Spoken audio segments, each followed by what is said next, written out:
treading is now underway. Can you describe to me what is going on here? Well, this is where the pickers who have been picking all day and the grapes have come down, filled this lagar, and what they're doing is something that we call the cut. And the cut is when they are literally marching in tune. I mean, you can hear somebody now, left, right, or up, down is what he's saying. And the idea is they're stepping on all of the berries, bursting them all, releasing all of the juice. And this process takes about 2 hours. That's quite a strenuous process, isn't it? Well, it certainly is, after having spent 8 hours picking in the heat on these hills, to come down and essentially do a stairmaster for 2 hours. The good news, I guess, is that at the end of this, they get to sing and dance, and it becomes a bit more of a party. But this is a very, very serious process, and that's why you can only hear the sound of the person calling the time. There's no other noise in the winery. And the reason for that is that getting a good cut is absolutely critical to how we make the port. This is the beginning of the process, and you really need to open all the berries, to burst all the berries. And the only way you're going to do that is in this very disciplined fashion. As they step in time, they then move together in the lagar and achieve the bursting of every berry. So they're in two opposite lines and the lines are slowly going to meet in the middle. What happens then? Do they turn around and go back the other way? They then actually work, they don't always just turn around, they sometimes just march backwards away from each other for the next hour, or sometimes one will continue to go forward while one is going back. So it depends what the chap calling the time is going to want them to do. So why is it so important that the grapes are trodden in this traditional manner?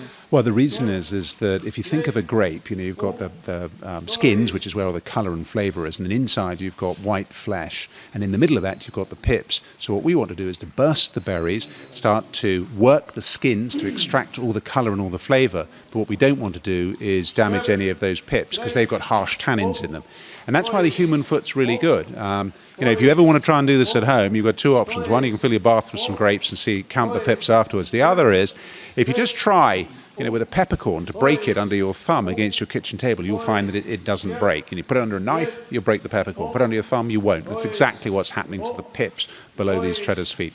And is that what keeps the texture of the port so soft and velvety? Exactly. It stops the excessive tannins being released from the pips, which would make it rougher and harder. And yes, that smoothness comes, and apart from that also comes, of course, from the richness of the flavours and the fruit.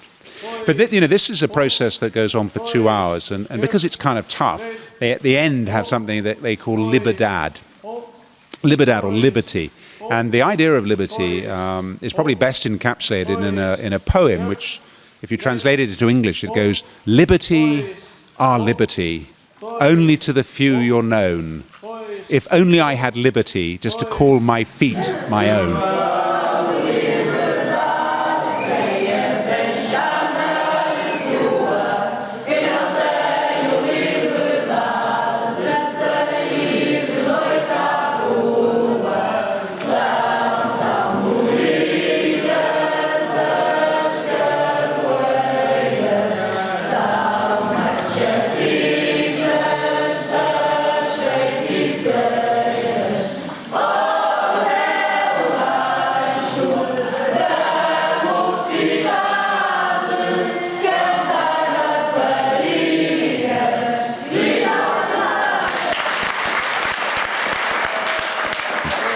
And it's the idea that the Sergeant Major stops calling the time, and they are then in control of their own feet, and they can sing and dance, and that's when the party really gets going. We get a guy on accordion, and music happens. We get the birdie song going, and a bit of brandy gets passed around, and we have a party.